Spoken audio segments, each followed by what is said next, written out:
Welcome to From Embers to Excellence, a podcast that explores the many facets of leadership from the perspectives of some amazing people. We discuss the triumphs and failures that have shaped our lives and our leadership philosophies. It isn't whether we fail that defines us, but when we do fail, how do we respond?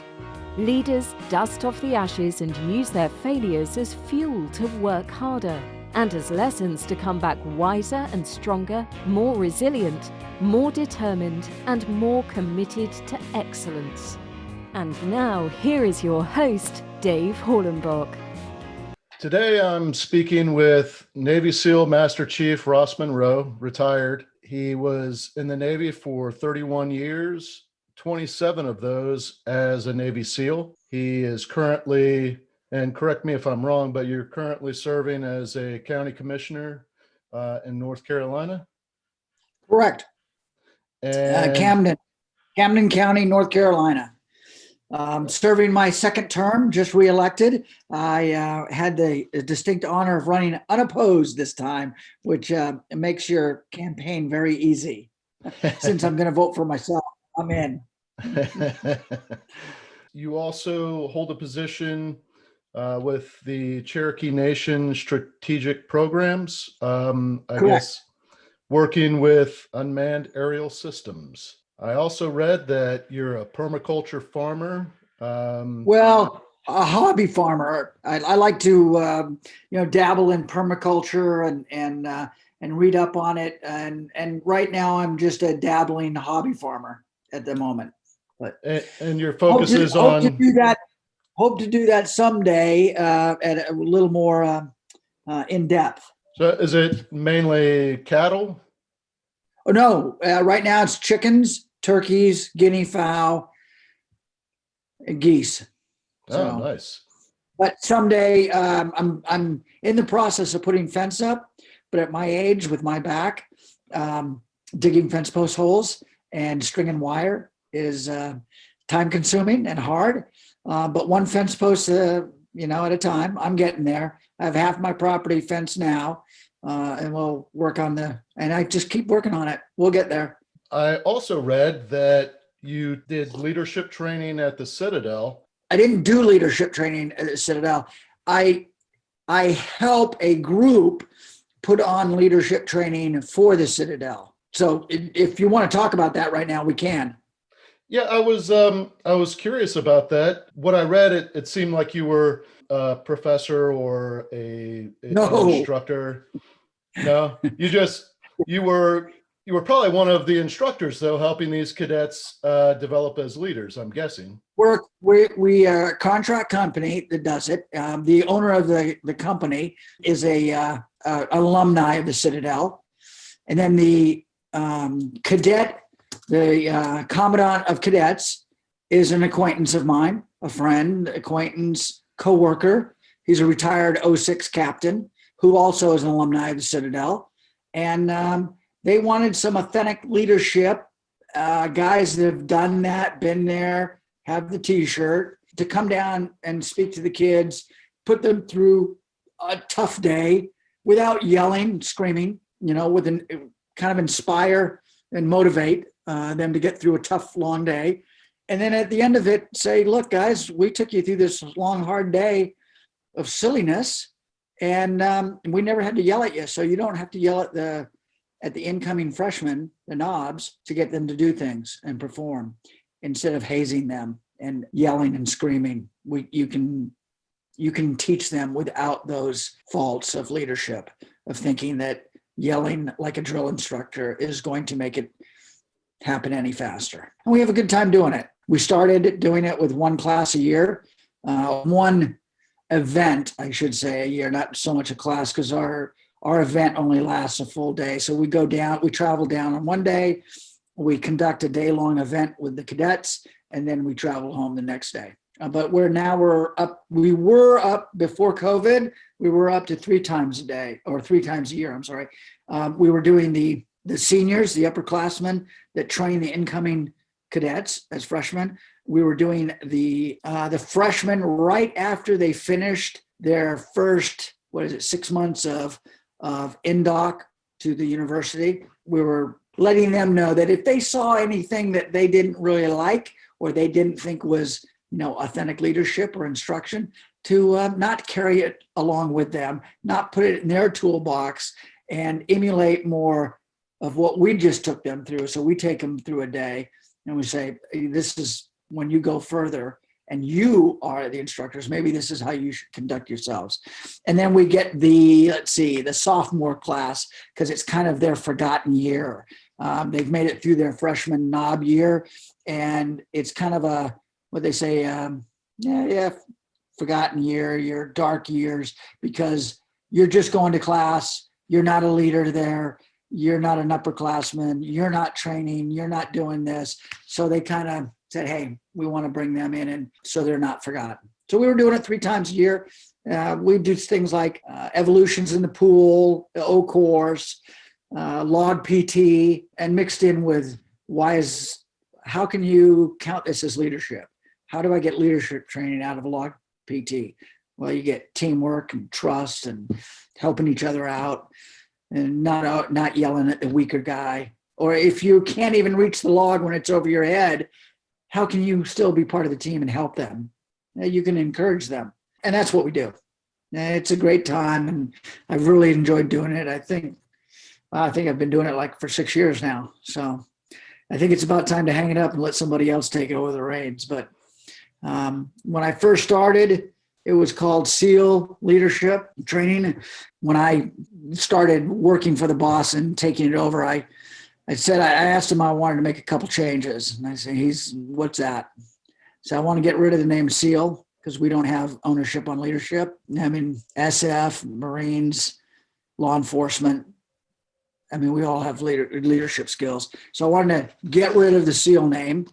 And then what was the other thing I wanted to do? I wanted to bring in more diverse instructors. So now I have former SF, former Marines, some law enforcement, some intel guys, real cross section. And then I brought in some ladies also that have strong leadership skills, because the Citadel has females. So what are we doing with a whole, leadership crew of men? And that's where it stands today. So I'm probably ready to hand off the reins to the next person and see where they can take it. One thing that I find pretty interesting about the Citadel, with the different military academies, you've got the Naval Academy that graduates Navy and Marine Corps officers. You've got West Point that graduates Army officers, and then the Air Force Academy graduates Air Force officers, and then the Citadel, you can essentially go into any branch. And I'm not really sure how that works. Well, here's something you probably didn't know. One of my favorite admirals, retired Brian Losey, he's an Air Force Academy graduate. Oh, no kidding. So even though you graduate from the Air Force, you can choose to go into the Navy as an officer. Right. And that's what he did. A great man, great leader, tough as nails SEAL, and he came from the Air Force. So you can cross-deck, so to speak. So not unheard of. And the Citadel is not all the cadets there go into the military. I'm not exactly sure what the percent is, but I've heard it's, less than 30% of the kids that are going to school at the Citadel go into the military. And it always depends too on how many the military needs, is how many they can accept. Interesting. Because you always thought Citadel, private or state-run military school, you think that most of them would all go into the military. That's not true. They don't. They're there for leadership training, discipline. People talk about the kids nowadays. This generation, our nation's doomed. We're lost. Our nation's lost because of the generation that's coming up. But I tell you, you would be very pleased to be knowing the young kids going to the Citadel. They're fantastic. They're motivated. They're smart. It's really a breath of fresh air to go down there and do this, because it really reinvigorates you and gives you hope for the future, because what a bunch of great students, a bunch of great young men and women.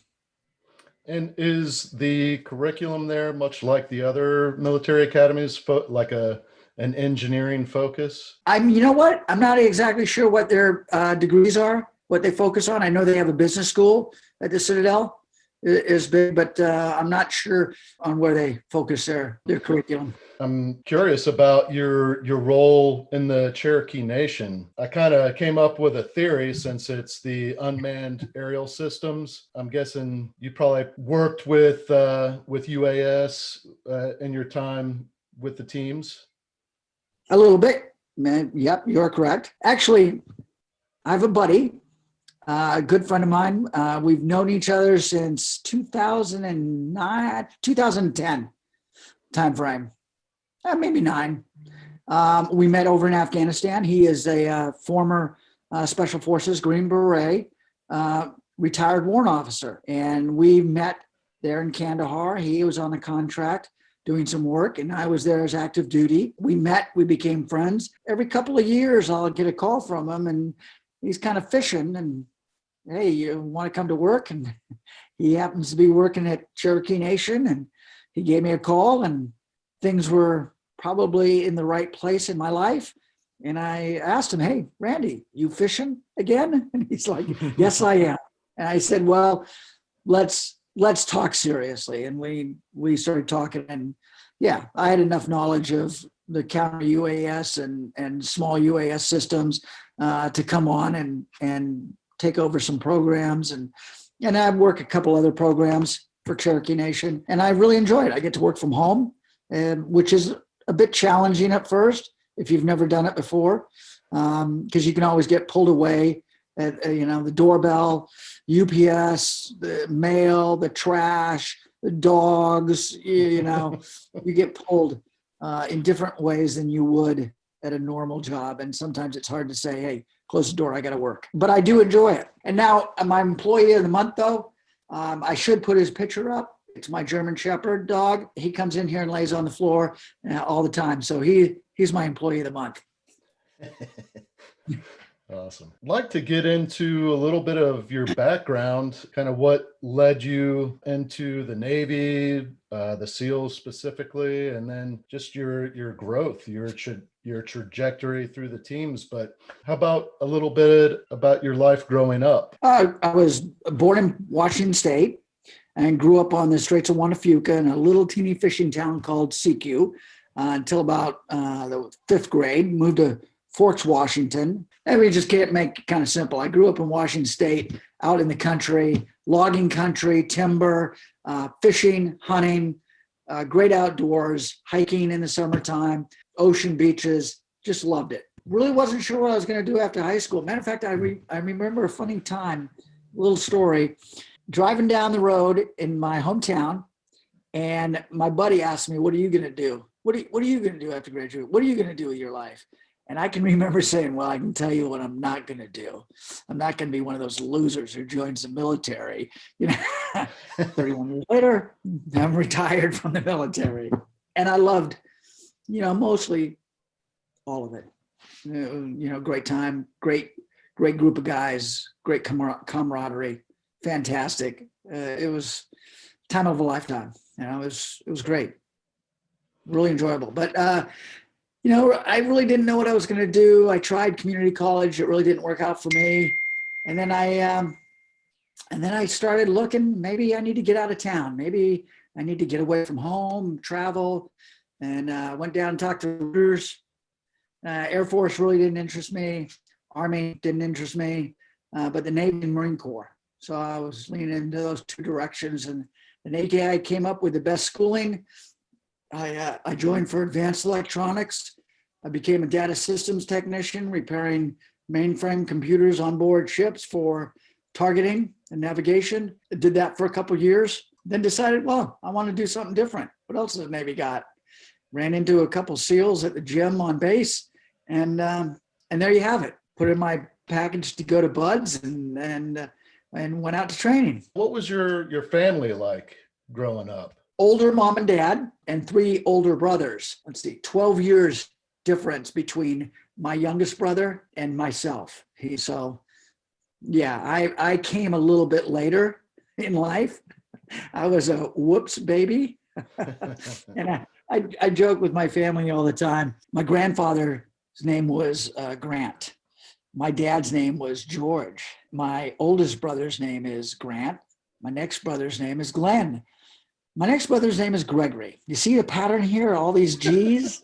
And then all of a sudden, way down 12 years later, they get an R. And I've often, referred to this as what you couldn't think of another G name like Garrett or Gordon, or Graham, come on, you couldn't stick with it. And one of my brothers came out finally and said, yeah, but without you, we're not Gurr. I was like, okay, I'll take it. I'm guessing your family time, being the youngest, probably had. I got away with everything. I'm guessing that you got some mentoring from your older brothers. Being able to get away with everything probably allowed you to learn a lot of valuable lessons on your own. Let's see, mentoring by my older brothers. You mean beat downs? Because I was so much younger that tickling and beating me and just harassing me probably prepared me for BUD/S training. Because 12 years older, I got a lot of that from them when I was a kid. No, I don't really remember any really good mentoring. I should say that they were hard workers. They worked at they all worked at a little fishing resort in CQ. So that was probably the best bit of mentoring: hunting, fishing, working, life skills, things like that. But I really, the mentoring part, I have to laugh. It was more of a beat down than it was mentoring from older brothers. Toughening you up. Yeah, exactly. Yeah. Hell Week was nothing compared to growing up with those three. What are some of your fondest memories growing up? Fondest memories growing up. Wow. I grew up with good parents, loving parents. I always joke that we kind of had the happy days parents. Of course, every family has their problem childs or black sheep at this time or that time. No, I had a good childhood growing up. Life was good. Best memories, though, I don't know about best memories. There's just a lot of good memories. A lot of good memories. Some of the best was being kind of an only child, having three older brothers, but they were so much older that when I was able to do things, I was kind of an only child. And my parents were older, but I got to go on vacation with them to great places when, I wasn't old enough to leave at home, but they had to take me with them. But I got to travel with them and go to Canada and stuff, go to Arizona. So I traveled a good deal when I was a little kid with my mom and dad. It was great. Good memories. Who or what had the biggest influence on your life's trajectory? Being 31 years in the Navy, making your way to Master Chief, doing 27 years in the teams, that's amazing to me. And to sustain that path for so long is an accomplishment all in itself. And I'm just wondering what maybe your biggest influence was. Probably my dad, hard worker, never complaining, always providing for the family. Yeah, probably my dad. Now, when you did 3 years in the fleet, ended up going to BUD/S. Well, we got to use the word fleet kind of sparingly, because I was on shore duty. Oh, okay. So, yeah, boot camp, BEE, basic electronics, electricity training. A school and C school was about 2 years of training. And then I got 2 years of shore duty at Dam Neck, Virginia, in their training facility there, on the gun line. Then I went to BUD/S. My detailer said, the drop rate's 80%. Yep, I got it. And he goes, well, I'm going to pencil your name in for the USS Midway out of Yokosuka, Japan. And I said, thanks for the motivation. Because I still owed 2 years on I was 4 years in on a contract, 6-year contract, still owed him 2 years. And he said, yeah, you go out to BUD/S. I'm penciling you in for the USS Midway. And I said, okay, thanks for the motivation.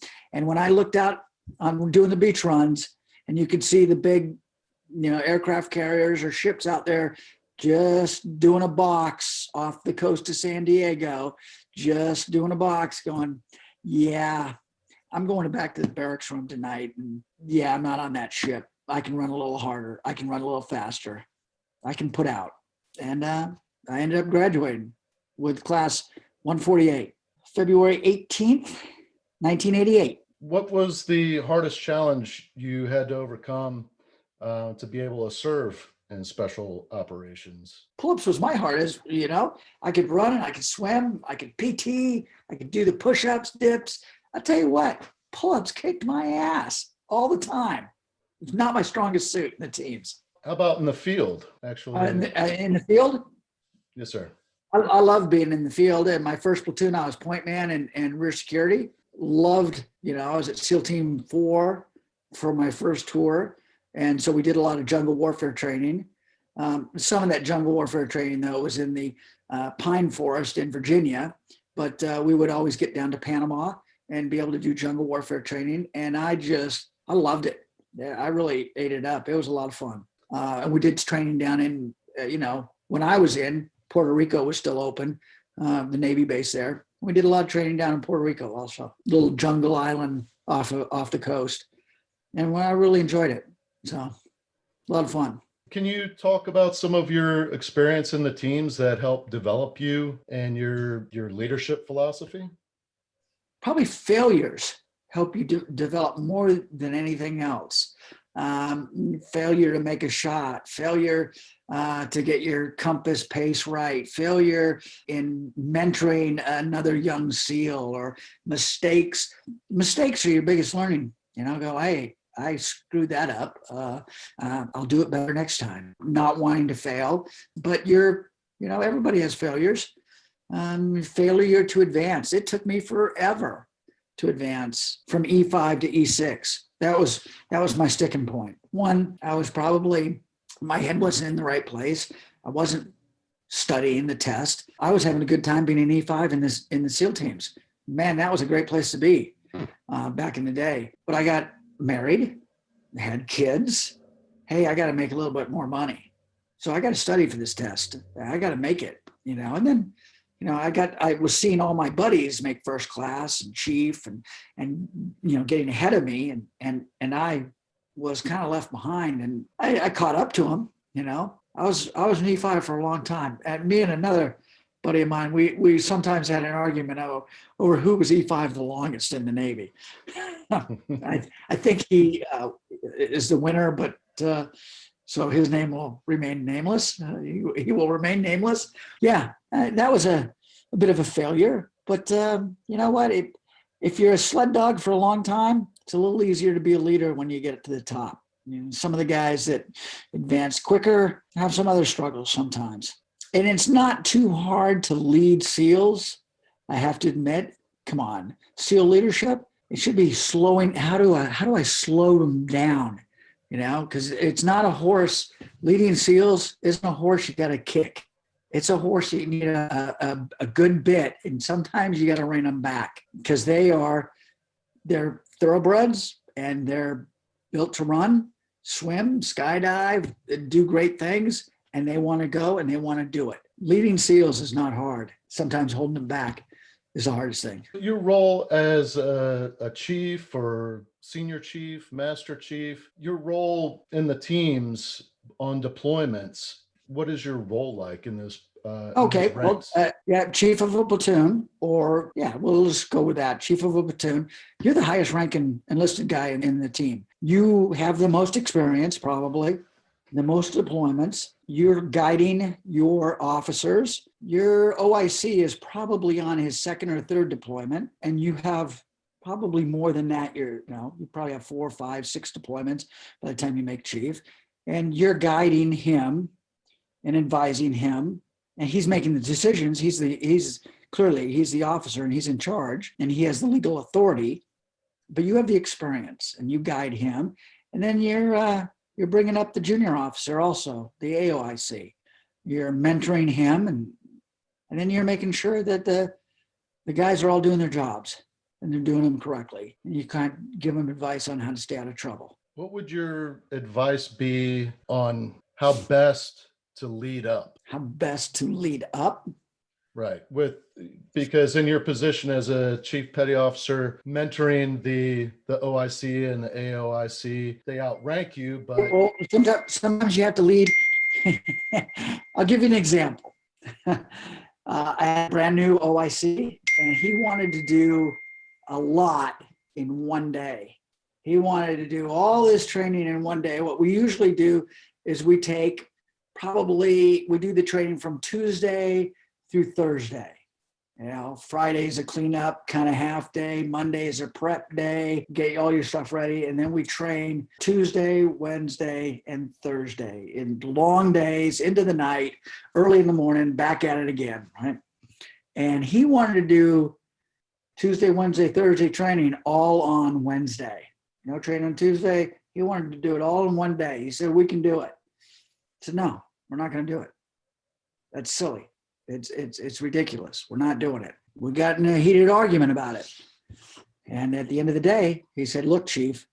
I'm like, roger that, sir. As soon as he comes out and says, look, Chief, we're doing it. Roger that, sir. We'll make it happen. We went and conducted the training. I think we only got half of it done.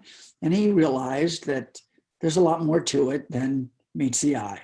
Sometimes you let them have what they're asking for. And then he realized, okay, maybe that was a bad decision and I bit off more than I can chew. And then they start to trust you too. Okay, the chief had the right call on that. And there's a reason we did that training Tuesday, Wednesday, and Thursday, and not all in one day. Because if you try to pack, you've heard the phrase, don't try and pack too much shit in one sock. No, come on.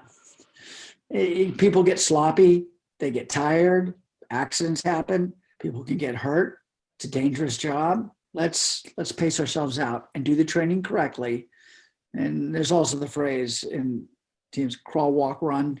We're going to crawl first, then we're going to walk and then run. And now we apply that to training. You let him have what he wanted, and he learned that wasn't the right way to do things, and we never did it again. He never came back and said, hey, we're going to do it all in one day. He's like, okay, I got it. And he turned out to be a great officer too. He went on to, I think he retired as an 06. Great guy. And then he had another chief after me. He wasn't just learning from me. He moves into another position. He has another chief. He moves into a little more senior position. Maybe he has a senior chief and a couple chiefs, and he learned from all of us, not just one. He did well in his career. What is one of the most memorable moments you've had in special operations? Hey, you always remember your first skydive, getting promoted to making chief myself, having my wife and my firstborn son pin on my anchors. That was fantastic. Hearing that I made Master Chief over the phone. I was on training somewhere. By the time I got done with training and was able to call back to the command on some travel I was going to be doing, and they answered the phone. Yeah, hey, Master Chief, how's it going? I'm like, hold on, what'd you say? Yeah, you made it. I was like, great. How long has the list been out? Oh, a week. Great. Does my wife know? They're like, yes, she does. Like, does she know I'm not going to get paid for another year? No, you have to tell her that. I have some great stories from combat, but I think they're probably not suitable for the podcast. But I will tell you one funny story that happened. We had a combat incident, and my swim buddy got shot in the calf. And so he has a big hole in his calf, and it's all healed up. It's fine. He runs a little funny. He's still able to be a SEAL, and he has a big hole in it, a big trench in his calf. And we're out eating at our favorite clam and oyster bar in Virginia Beach. He gets up from the table. There's lots of families around, lots of other tables. He gets up from the table and he takes the guacamole with him and goes to the bathroom. And he puts the guacamole all in his wound, right? It's all closed up. He comes back to the table. He limps back from the restroom. Oh, it's opened up. It's oozing again.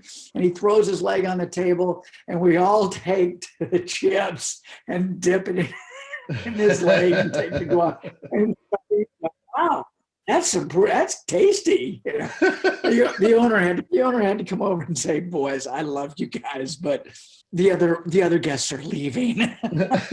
You got to stop. We were like, all right, we'll stop. We'll behave, you know. So That's awesome. Then you know, memory of getting married and going out with the guys, and you know, going out and having a good time, and ending up in the back of a pickup truck, handcuffed and naked, on my ride home. The driver of the pickup truck was stopping very suddenly at all the stoplights. So I would slide on the bed of his truck and hit my head on you know, the back of the bed of the pickup truck, and then he'd take off. So I would reset further down, and then when he came up to the next stoplight, he would stop suddenly and slide forward and hit my head, and you know, all good fun, all in good fun, great times.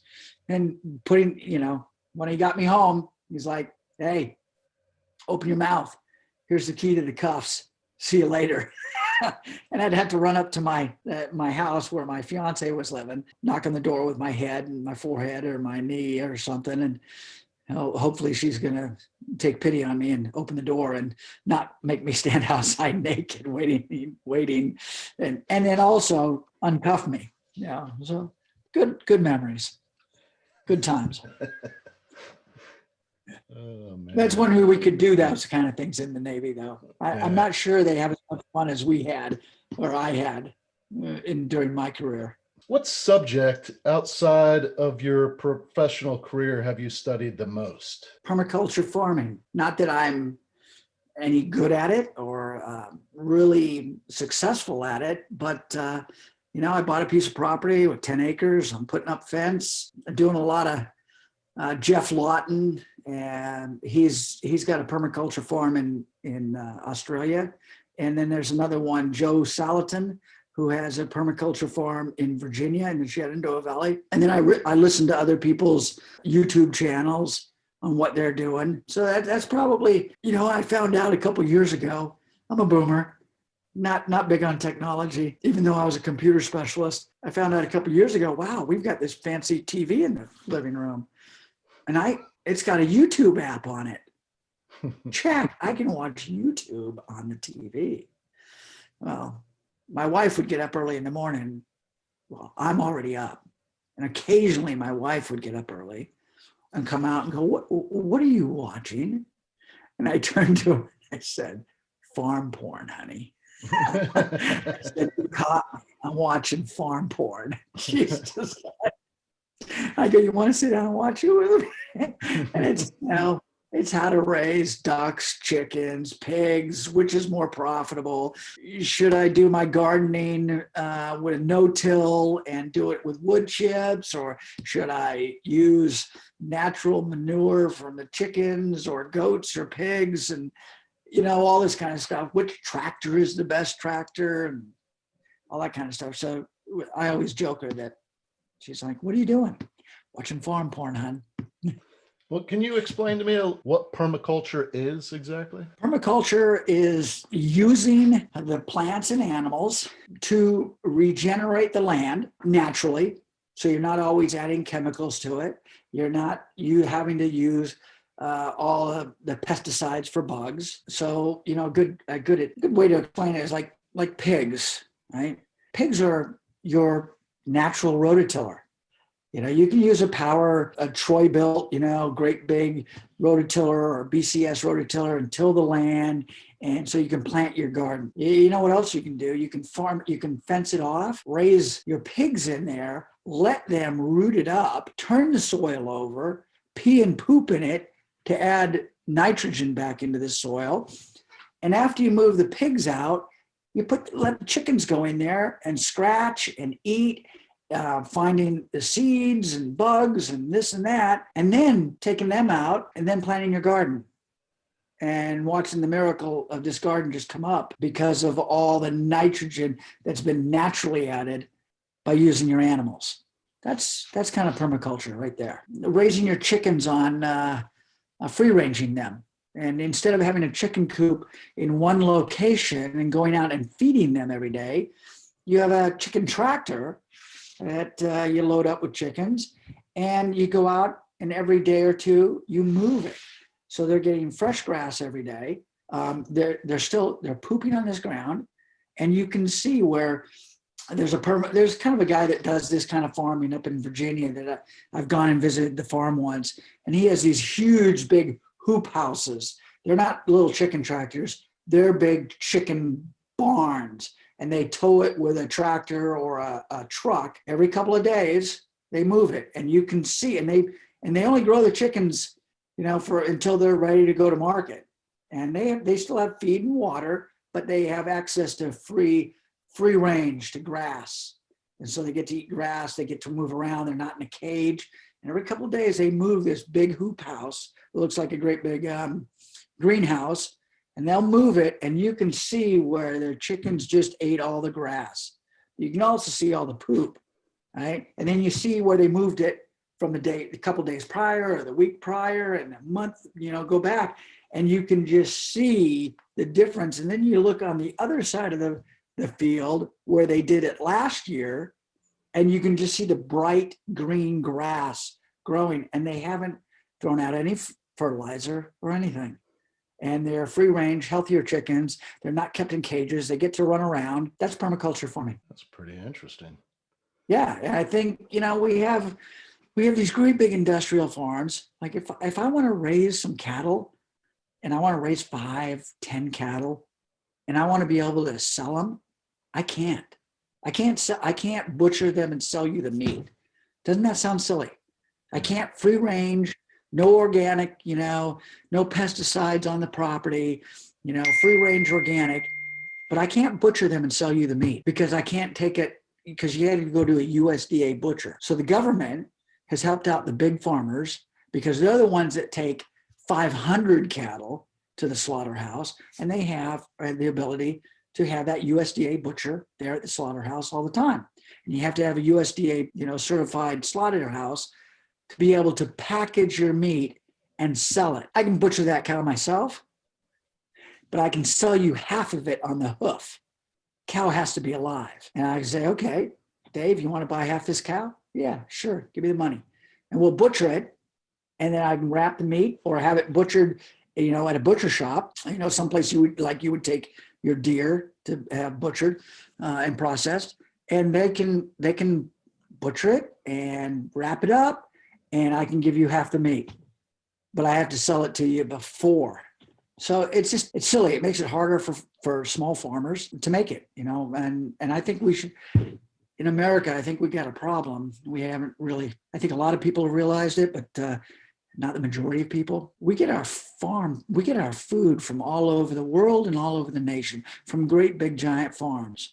What happens when there's power outages, there's an oil embargo, there's no trucking? Wow, that's going to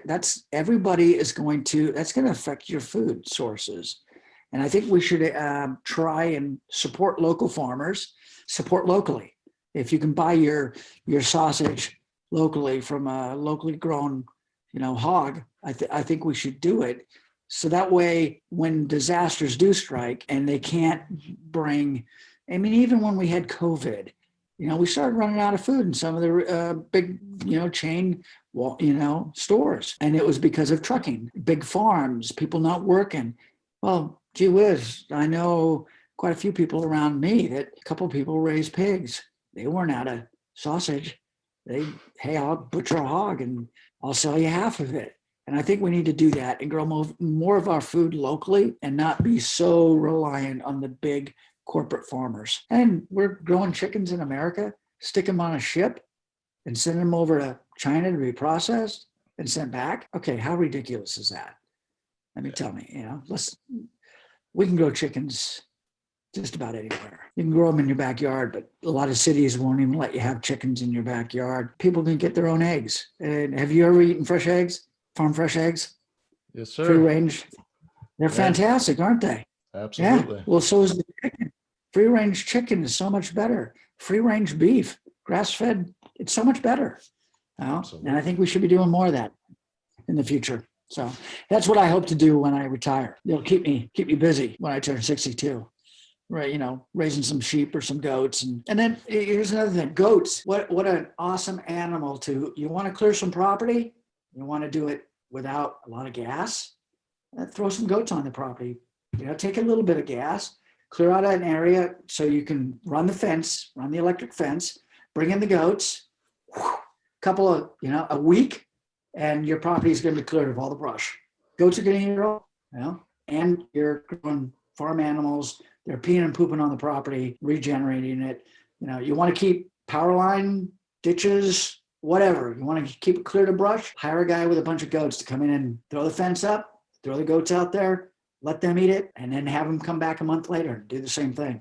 And instead of having to run, mowers over it all the time, pay people to mow it or whatever to keep it clean and neat, you hire somebody with a bunch of goats to come in and do it. Keep me busy when I'm older. Keep me young. Growing up, my grandfather raised honeybees, and he had bought a big piece of land in East Orange County in Central Florida. He had a thing for citrus. He would graft all different varieties of citrus onto one tree, and he would just plant different trees throughout his property. He would contract with different groves to bring his hives out, bring them back, harvest the honey, process it, and sell it. But on his property, he had pigs and chickens, and it was awesome. Yeah.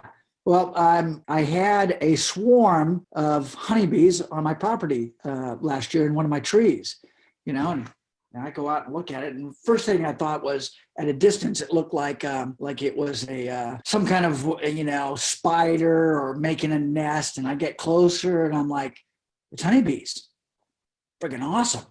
I called up a buddy of mine that lives down the street, and he has a couple hives, and they've got the suit. Him and his wife came down, and we captured the swarm and set the hive up. So the returning bees would all come into the hive, and when they didn't find the swarm, in the tree, they would find it right here because we put the nuke or the hive right there, and all the bees would come in, be in the hive, and we'd close it up at night. And we did that, and they have the bees right now, but I'm going to get them from them in the spring. They're just transitioning them through the winter, and then they're going to bring them back and put them on my property this next spring. I've always been wondering, there's so many different type of hives to buy.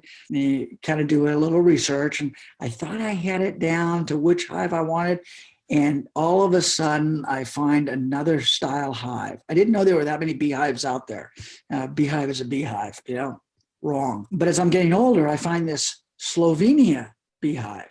Well, we in America have all these boxes, and you have your breeder box where the queen is, and then you have a queen excluder, and then you have your honey flow box, and stuff like that. So, and they go up, right?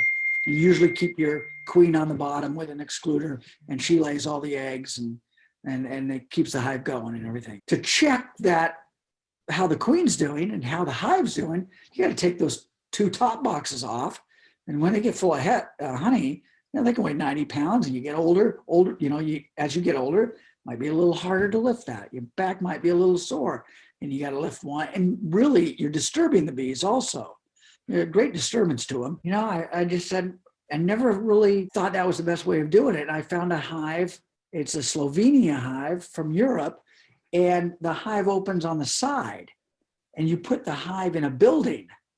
So you can go in, you can have like 6 hives, and they're all on, open in this building or a trailer. A lot of them are done on trailers. So you go into the trailer or the building, and you can sit down on a stool. You can have a bench there, and you open the back of the hive, and you have access to all 3 levels, and you can just pull this one frame out and look at it, there's the queen. Okay, everything looks good.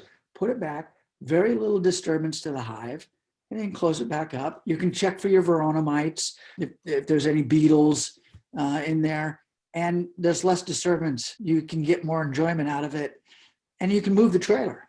So you could have 6 hives in this trailer. It could be an old wooden trailer with a door on it and all your tools in there. And you can go in and sit down and open them up and check them out. And so I said, yep, that's the hive for me. So hopefully this year I'll buy my first Slovenian hive. And when I get my bees back in the springtime, that's what I'll put them into. Yeah, nice. My farm porn program. So it's really interesting to see, to hear about you and to read about you and to have an understanding of what it means to be a Navy SEAL, especially to retire as a Master Chief from the Navy SEALs. The level of badass that you are. Oh, please! And then your transition to permaculture and raising bees and being a county commissioner, and it's pretty interesting. What's really interesting is when I talk to other buddies and I link up with them, and I haven't talked to this guy in 2 years, right? Another retired SEAL. I think he got out as a chief or a senior chief, right? But he went on to do contract world, real bad at. Makes me look like Charlie Brown. He's bad at. He's way, in case of war, break glass type guy. We hooked back up last week. Guess what he's doing? He bought property in Western North Carolina, and he's going to start doing a certain type of farming, forest farming. And it has a certain name to it. I can't remember what it was. Right off the top of my head, I can't remember it. But it's forest farming, and he's going to be doing it with deer and animals. And I said, "You're kidding, right?" And I said, "I'm into this kind of farming." And we started laughing. Who would have thought we'd be having this conversation, 20 years ago when we were in the teams and we were worrying about guns and bullets and skydiving and combat diving and all this kind of stuff, that 20 years later, we'd be talking about farming. I would have never pictured it, especially out of him, and then I've got this other Master Chief. He's an Intel Master Chief, great guy. He's a power lifter for, he's a power lifter. And I don't know if he ever competed in his time, but if he did it as a hobby, I think. But I know he helps train the Annapolis powerlifting team. And his specialty is Intel work. He bought a piece of property up in West Virginia, and he has goats and chickens and ducks. And I'm like, dude, are you kidding me? I got chickens, guinea fowl, turkeys, and geese, and I'm going to get some goats. And we just look at each other going, where does this come from? Where did this come from? It's funny that so many of my friends are gardening or a little bit of farms or goats or whatever. It's kind of funny that all these people that I know are kind of doing the same thing. And it's, where did we get it from? I don't have any farming in my background. My dad wasn't a farmer. His dad, my mom and dad, both their parents, they weren't farmers. I just started gardening and I just kind of grew from there. I imagine it's some therapeutic aspects of it, It does. I always tell my wife, I'm working my PTS problems out in the garden, honey. She's like, get back out there. You need some more. It's funny that I was not expecting to be having this conversation with you with the farming and stuff, but man, it's really interesting. And then to bring it to the PTS, I've talked about it on the podcast several times in the past, and being a first responder and talking with law enforcement and fire service personnel that experience a lot of times the worst that humanity has to offer. And I know that war is a different kind of horror, but I'm sure have seen your share of horrific things. In your time in the SEALs, or even since you've transitioned to civilian life, what has your experience been, and what advice would you give to operators or even first responders that go talk to somebody. Talk to a buddy. Don't be afraid to call them up and talk about it. is the best therapy. Don't think you have to be a tough guy and hold it all in. If there's something bothering you, talk about it. I mean, my first bit of combat, my first 15 minutes of combat in my life, I lost 4 good friends. And they were platoon mates, and I wear a bracelet, on a daily basis. It has their names on it, and probably not a day goes by where I don't remember them in some way. Do I stop what I'm doing because I remember them? No. I know one of them would kick me in the butt and say, get out there and get on with it. If something's bothering you, call up one of your other platoon mates and talk about it. If you can deal with it, go have a beer or 2 and talk about it. And if you need to find professional help, go find professional help. Don't be worried about it, because life is too short to be all wrapped up in it and not get help and go on with your life, or just to learn how to manage it, deal with it, think about it in a different way. I had a buddy that he called me and he talked about suicide. Never, ever expected this guy's phone call to be about suicide. I was shocked, like, shit, where'd this come from? And I said, when we finally, I really didn't know what to say. The truth. But I came up with, he had a plan. He said he had a plan. He said it was a great plan. Well, I said, brief me on it. You're a team guy. Give me the brief. What are you going to do? And, he had thought about everything. It was a great plan. And I had to commend him on it. Dude, that's a great plan. Can you put it in the file cabinet, though, and not action that plan quite yet? Give me a chance. Give me a long weekend. Give me one long weekend. Will you commit to one long weekend? See if we can change things? And he was like, yeah. And it was signing up for a religious retreat. And the guy would slap my hand right now because of what I said. It wasn't religious. It was Christ focused. It was all about Jesus Christ and letting Jesus Christ carry your ruck, carry your problems, right? And I got him into the program, got him linked up with the program manager, got him in. He went out there. He had his escape plan. This guy is a true SEAL. He had an escape plan of if I go out there and I find this is all bullshit and this and that and blah, blah, blah. He had his plan of bugging out, but he did the whole program. He's a changed man. He's not thinking about suicide anymore. Here's another tidbit. Turn it over to Christ. Let him handle it for you. Let him carry those problems. He's got bigger shoulders than we do. Don't be afraid to admit it. Getting back to that, don't be afraid to admit it. I told him, you didn't ring out of Buds, did you? You didn't ring out of Hell Week. Why are you going to ring out of life? Because Hell Week was really it's called Hell Week. No sleep for 5 days, You're always moving. You didn't ring out of that. You didn't quit there. Why are you gonna quit now? What's so bad that you're gonna quit? Finally convinced him to hit the send button on his application. He did. He went. So far, so good. Thank you. Thank you for sharing that. Yeah. No, I went to the program. I searched it out myself. I felt like I needed something after retirement. Yeah. Is it PTSD? Sure, I'll call it PTSD. I got big shoulders. Yeah, I think about my buddies every day. And then there's many more to add on top of the first 4. I think about them. Does it ruin my day? No.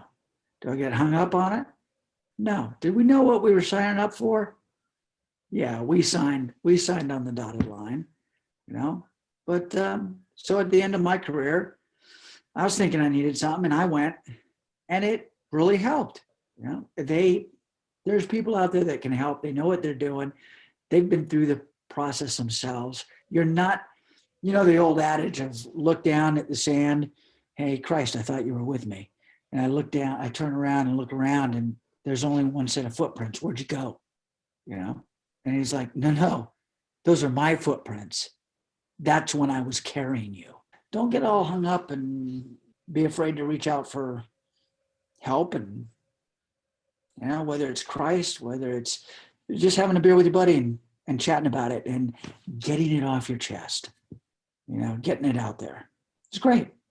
I'd like to shift gears a little bit because one of the biggest reasons I wanted to talk to you is just your experience in leadership and really getting your personal philosophy on leadership and maybe how that. 2 words. Yeah, 2 words. And it took me a long time. I wasn't the greatest leader in NSW.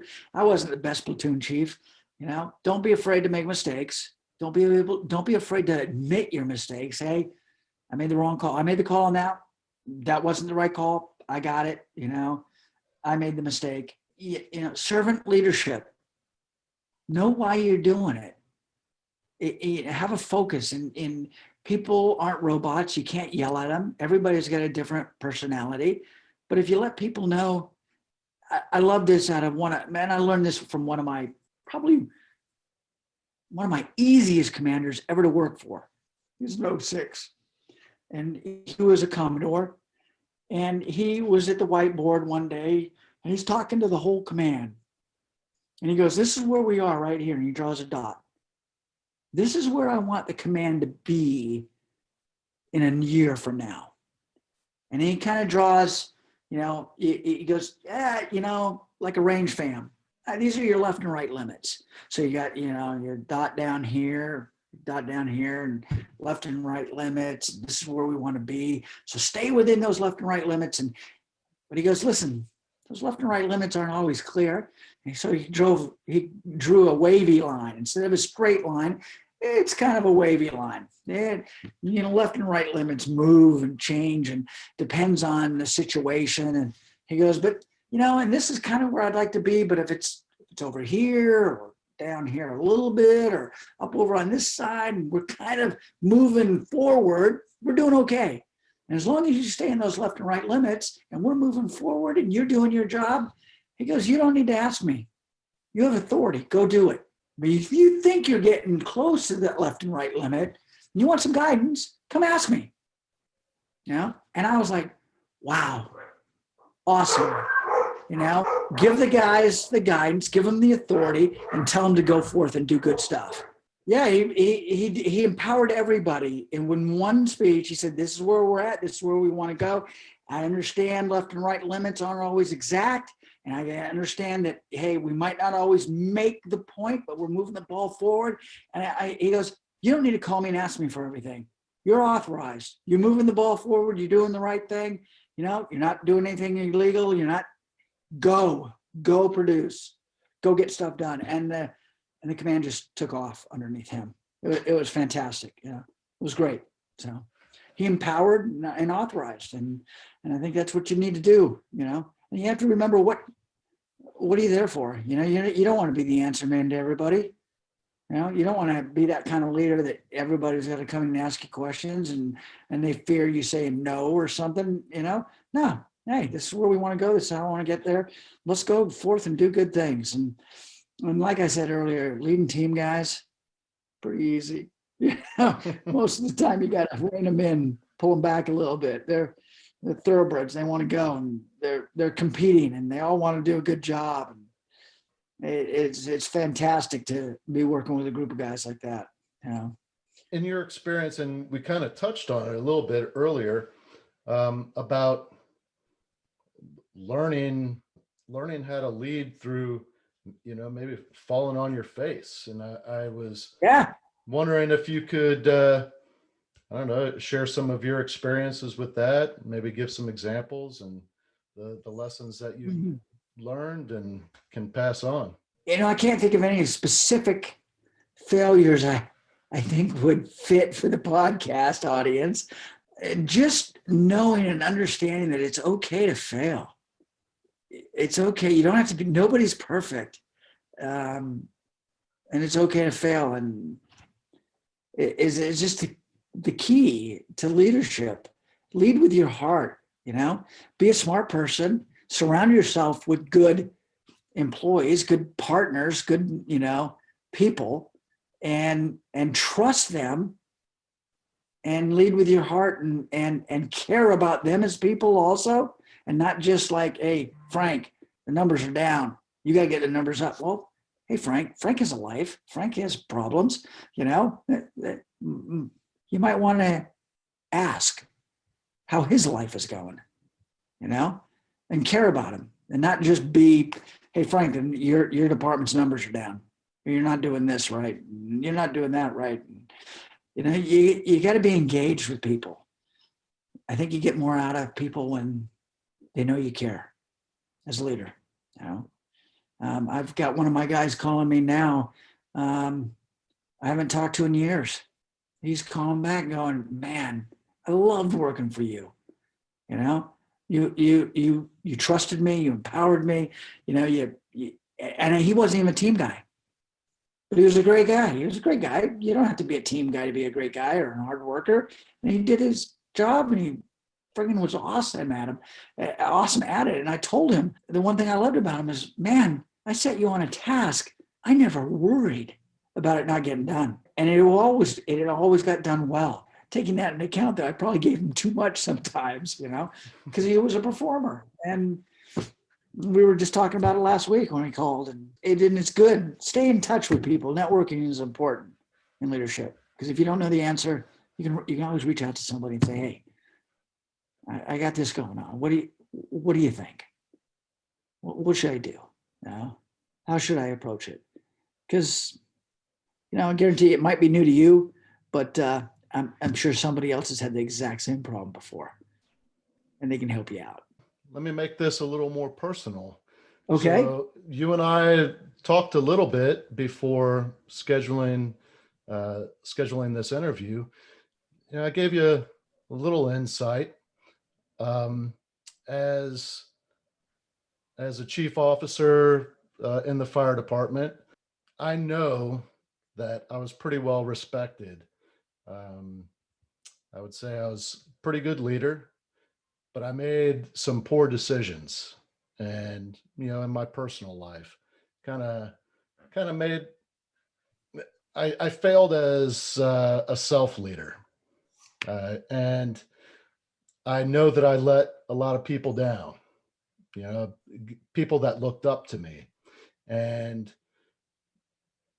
I went around. I owned my mistakes. I talked to the people that I led, and told them I'd make it right. The thing is that is a tough spot to be in, and I was wondering if you have any advice for me personally in overcoming this failure in self leadership. When did that happen? Last year. Well, I'm sorry, 2019. It happened in the past, didn't it? Yes, How sir. big is your rearview mirror? How big is your rearview mirror compared to your windshield? It's pretty small.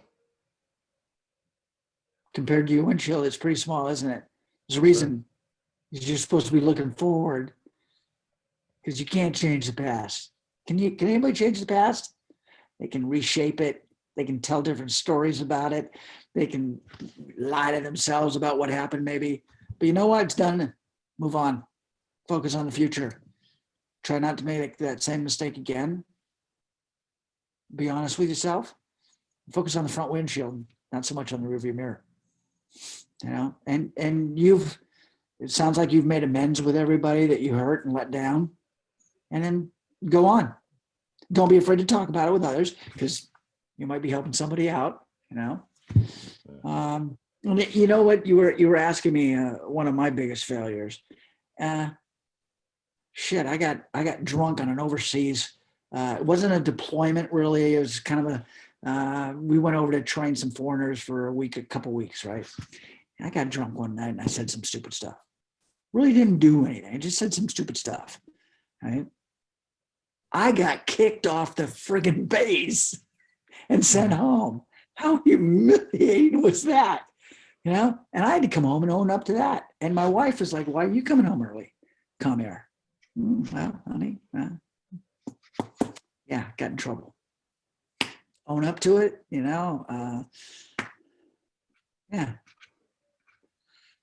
Don't do it again. And move on. And you know what? I didn't even think about it until you started talking about yours, and bam, it reminded me of mine, And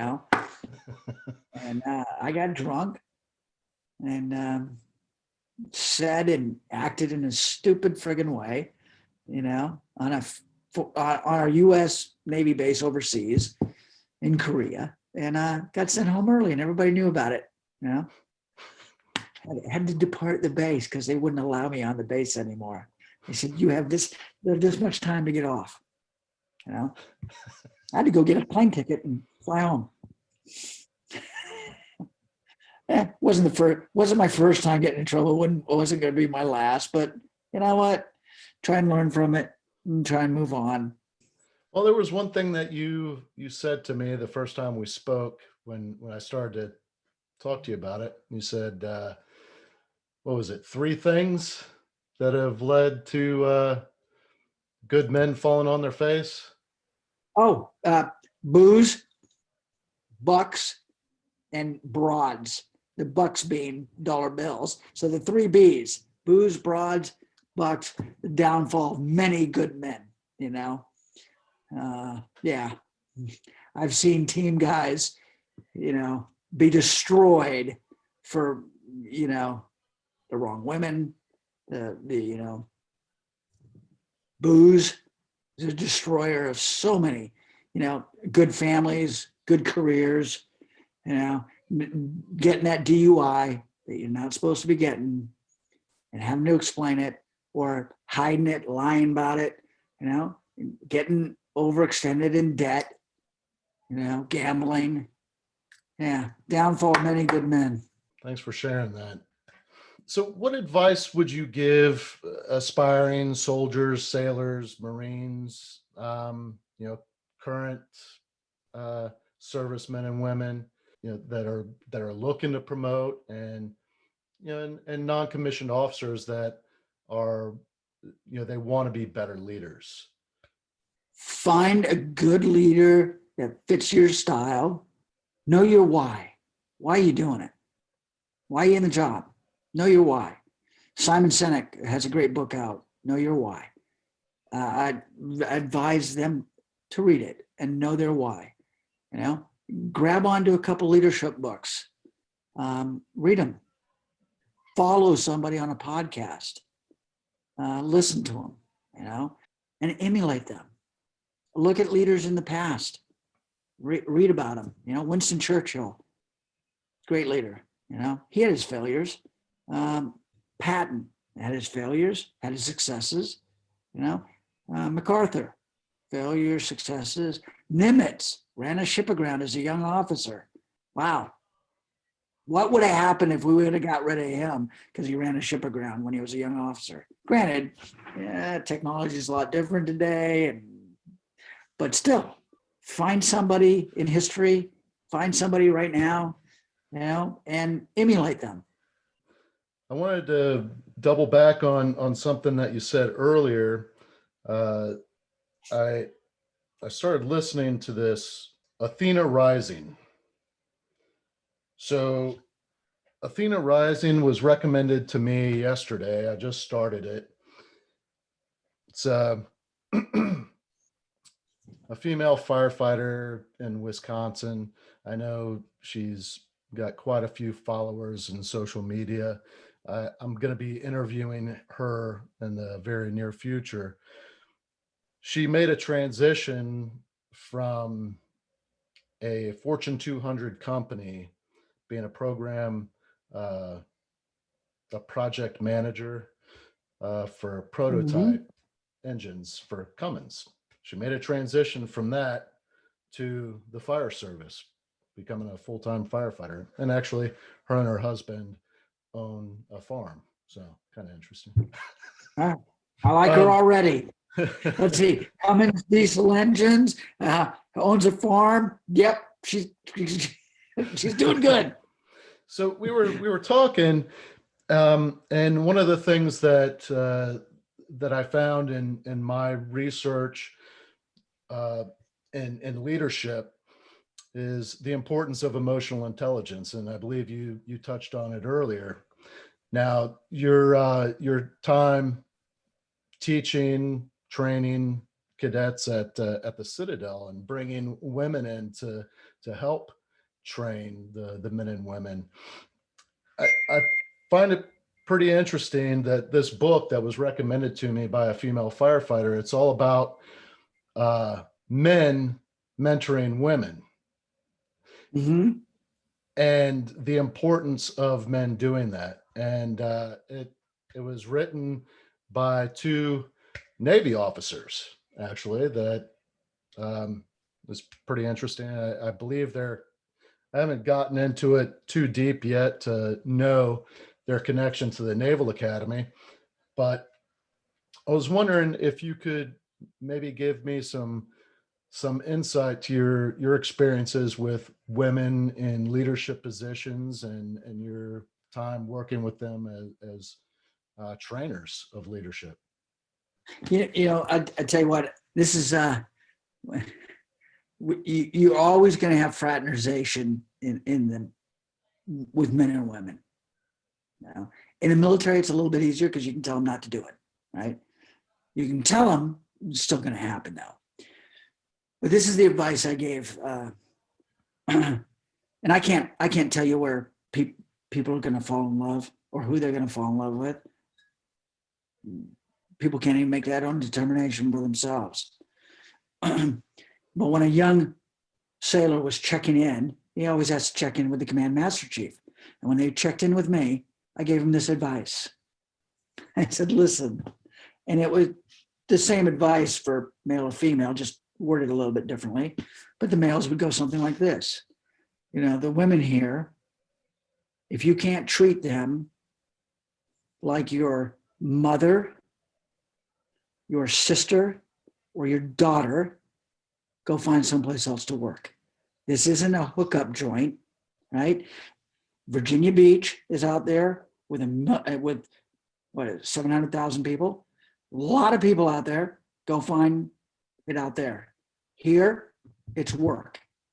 Okay, is it gonna happen?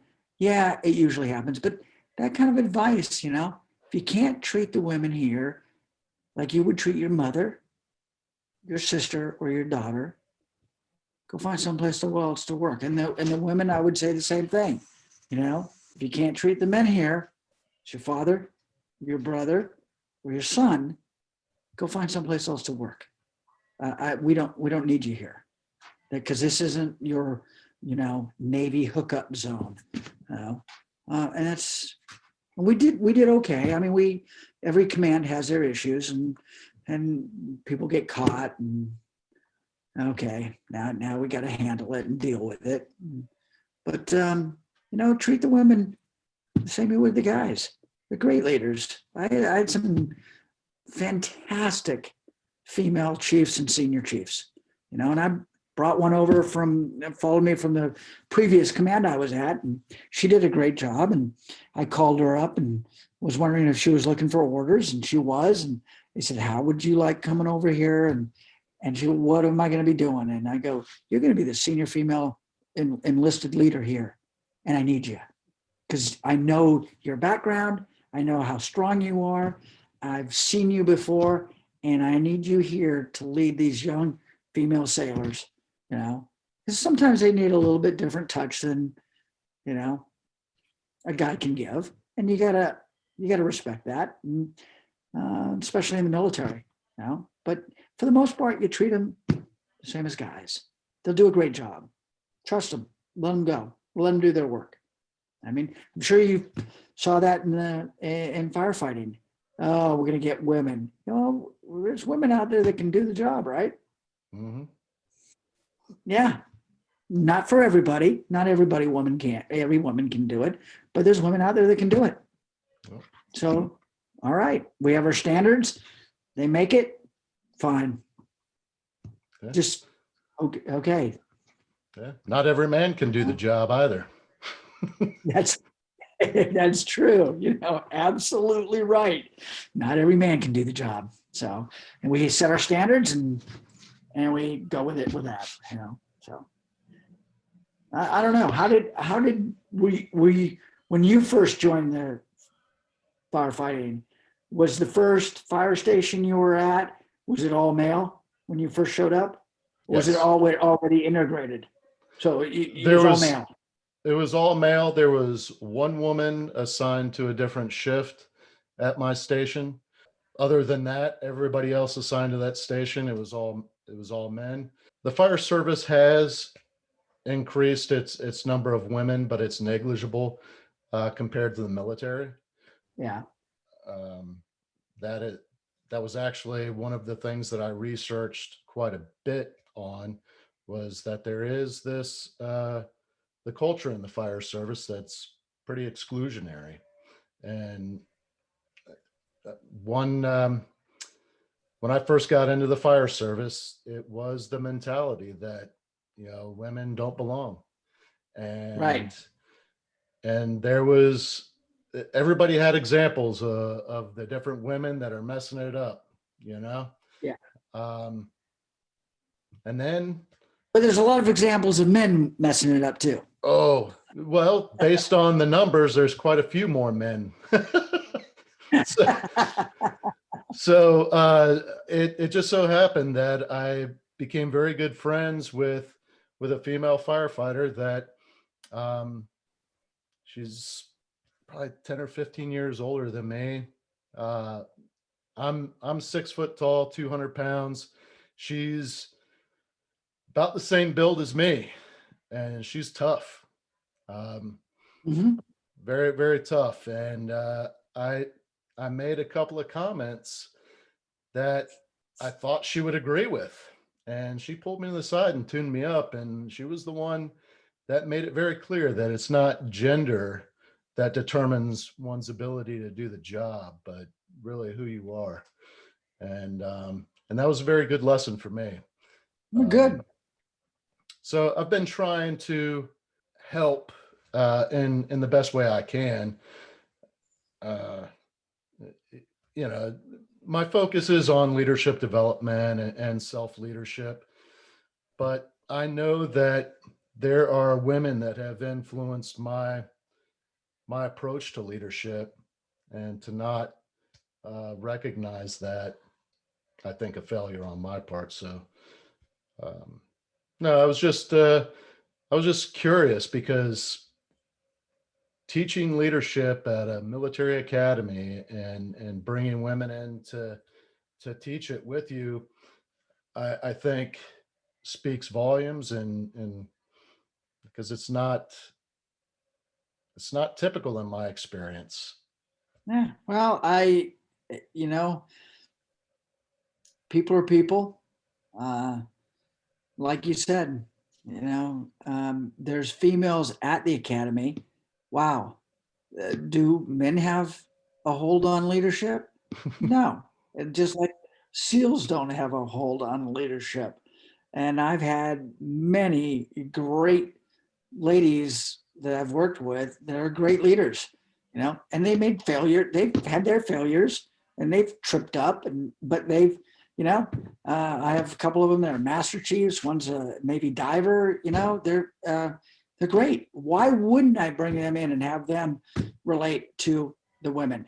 But not only to the women, but relate to the young men that get to see this lady now is telling me what to do. And I've never really had that before. He's a young man, maybe it's not so much just the women were training, maybe it's the young men there. Hey, here's some great female leaders. They might be your boss someday. You might have somebody like this as your boss. You better get used to it.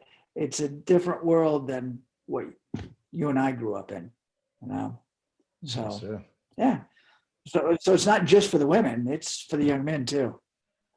absolutely. So they don't grow up with prejudice like we probably did. Because I know, I don't know about you, but my mom put me down one time. As a man. And I would have to say she did a good job of it. It was humbling. I was like, whoa, I didn't see that coming. Just did as well as my dad. I was afraid of my dad, but until that day, I was like, whoa, I got to be afraid of my mom too. Wow, you can't hit mom. You can hold your dad off. But your mom, you're like, oh, what do I do here? So she was, I had a newfound respect for my mother after that day. I was wondering, is there anything that I should have asked that I didn't ask. We've just met, and I mean, I would imagine you're a wealth of knowledge, and I don't know if I've asked all the most appropriate questions, but I think this has been a great conversation. Did you have fun? I had fun doing it. Yeah, So. absolutely. And I'm going to look up Athena Rising too. I wrote it down.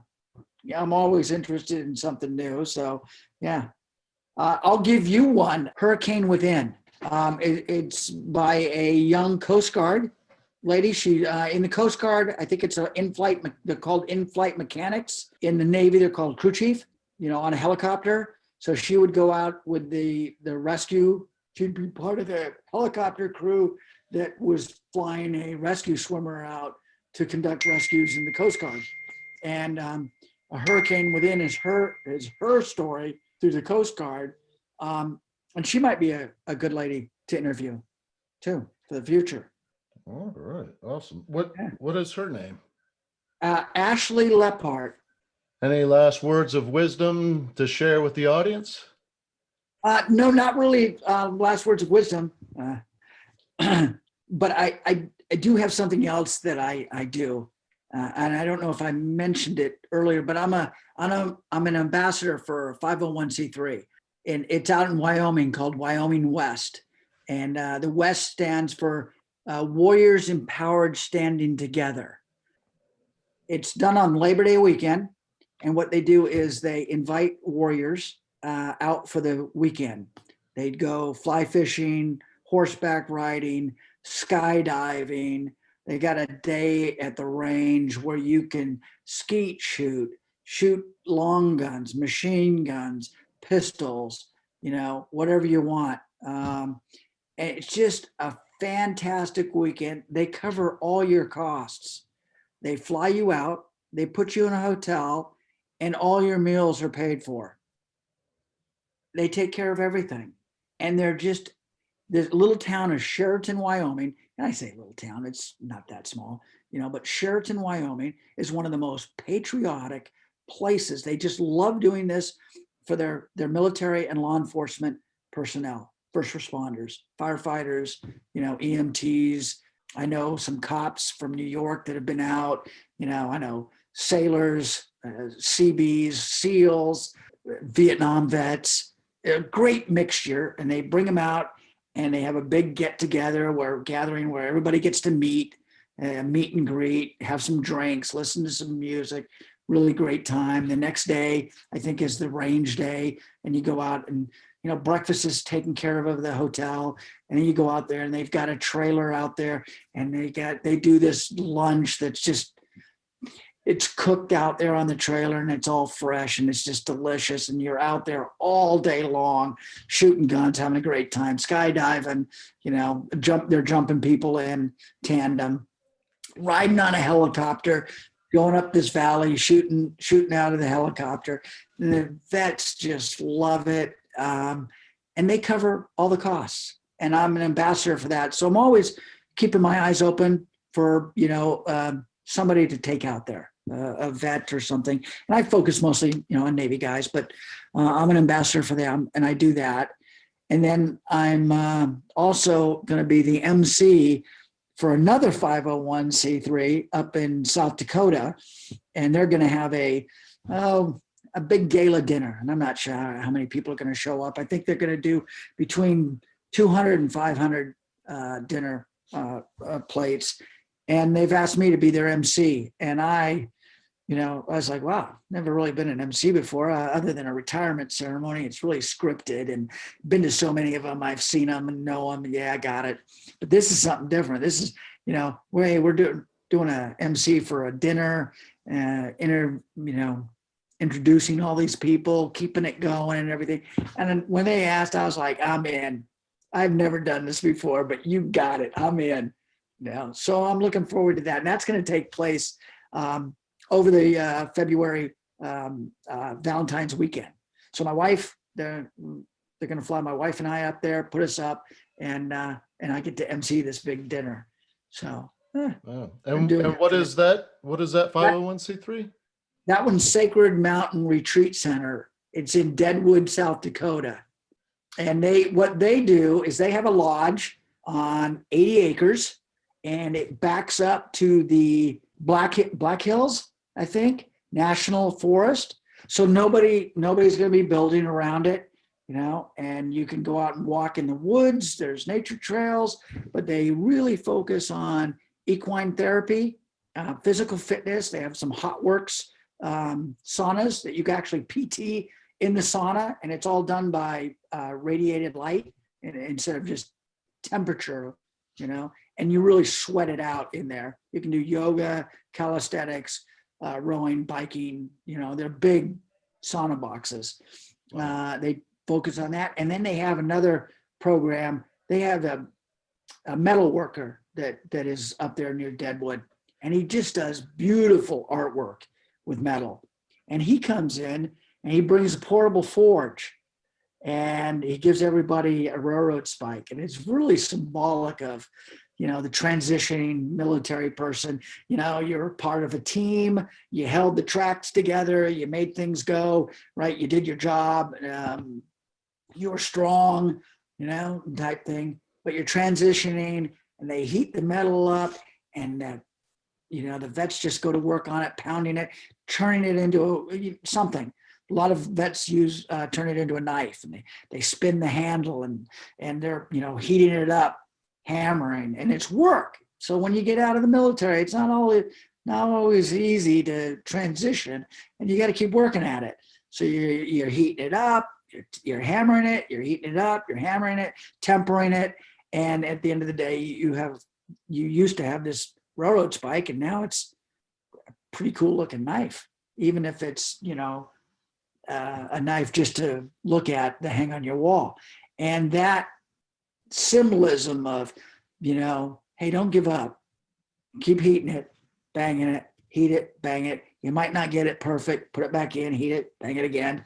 I think it just works for the vets, and that tied in with the equine therapy.